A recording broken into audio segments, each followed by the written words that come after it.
다니엘 5장. 벨사살 왕이 귀한 손님 1000명을 불러서 큰 잔치를 베풀어 그들과 함께 술을 마셨습니다. 벨사살은 술을 마시다가 명령을 내려 그의 아버지 느부갓네살이 예루살렘 성전에서 가져온 금잔과 은잔들을 가져오게 했습니다. 이는 왕과 지방 장관들과 왕비들과 후궁들이 그 잔으로 술을 마시도록 하기 위해서였습니다. 예루살렘에 있는 하나님의 성전에서 가져온 금잔들을 내어오자 왕과 그의 귀한 손님들과 왕비들과 후궁들이 그 잔으로 술을 마셨습니다.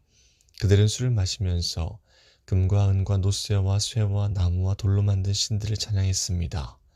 바로 그때 사람의 손가락이 나타나더니 촛대 맞은편 왕궁 석구벽 위에 글자를 쓰기 시작했습니다. 왕은 그 손가락이 글자를 쓰는 것을 보았습니다. 왕은 두려움에 사로잡혀 얼굴이 창백해지고 다리에 힘이 없어져 무릎이 후들후들 떨렸습니다. 왕은 점성가들과 주술사들과 점쟁이들을 불러오게 하였습니다. 왕이 바빌론의 지혜자들에게 말했습니다. 누구든지 이 글을 읽고 그 뜻을 내게 풀어주는 사람에게 자색 옷을 입혀주고 목에는 금사슬을 걸어주고 이 나라에서 셋째가는 통치자로 삼겠다. 왕의 지혜자들이 모두 왔으나 그 글자를 읽거나 그 뜻을 설명할 수 있는 사람은 아무도 없었습니다. 벨사살 왕이 더욱 두려워하여 얼굴이 더 창백해졌고 손님들도 당황하였습니다. 그때 왕의 어머니가 왕과 귀한 손님들의 떠드는 소리를 듣고 연회장으로 들어와서 이렇게 말했습니다. 왕이시여, 만수무강하십시오. 두려워하지 마시고 얼굴에서 근심을 거두십시오. 왕의 나라에 거룩한 신들의 영을 받은 사람이 있습니다. 그는 왕의 아버지 때에 신들의 지혜와 같은 지혜와 명철을 보여준 사람입니다. 선왕이신 느부갓네살 왕은 그 사람을 마술사, 점성가, 주술사와 점쟁이들의 우두머리로 세우셨습니다. 제가 말하는 사람은 다니엘입니다. 느부갓네살 왕은 그에게 벨드사살이라는 이름을 지어주셨습니다. 그는 매우 총명하며 지식과 통찰력을 가진 사람입니다. 그는 꿈과 비밀을 말할 수 있고 아무리 어려운 문제라도 풀 수 있습니다. 다니엘을 부르십시오. 벽 위의 글자가 무슨 뜻인지 그가 왕에게 설명해 줄 것입니다. 다니엘이 부름을 받아 왕 앞에 나왔습니다. 왕이 그에게 물었습니다. 내 이름이 다니엘이냐? 내가 내 부왕이 유다에서 데려온 포로 가운데 한 사람이냐? 내 안에 신들의 영이 있다는 말을 들었다. 내가 매우 총명하며 지식과 통찰력이 있다는 말도 들었다. 내가 지혜자들과 마술사들을 불러 벽 위에 적힌 이 글자를 읽고 그 뜻을 말해보라고 했으나 아무도 설명하지 못했다. 그런데 너는 해석을 잘하고 어려운 문제도 잘 푼다고 들었다. 그러니 벽 위에 적힌 글을 읽고 설명해 보아라. 내가 그렇게만 할 수 있다면 내가 내게 자수의 옷을 입혀주고 목에는 금사슬을 걸어주고 이 나라의 셋째가는 통치자로 삼아주겠다. 다니엘이 왕에게 대답했습니다. 선물은 왕이 가져가시고 상도 다른 사람에게 주십시오. 하지만 나는 왕을 위해 벽 위에 글을 읽고 그 뜻을 풀어드리겠습니다.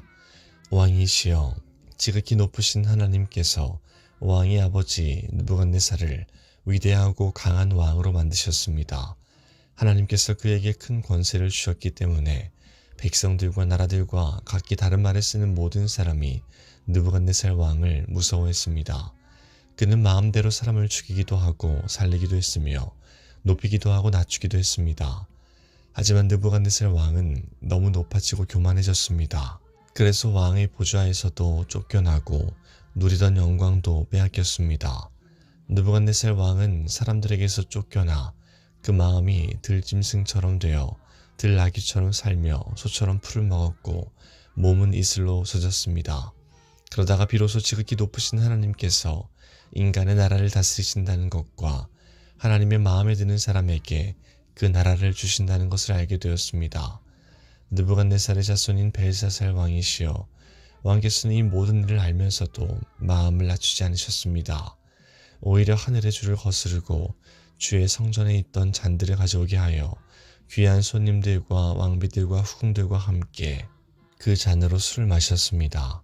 그리고 왕은 왕의 생명과 왕이 하시는 모든 일들을 다스리시는 하나님을 섬기지 않고 은과 금과 노쇠와 쇠와 나무와 돌로 만든 신들을 찬양하였습니다.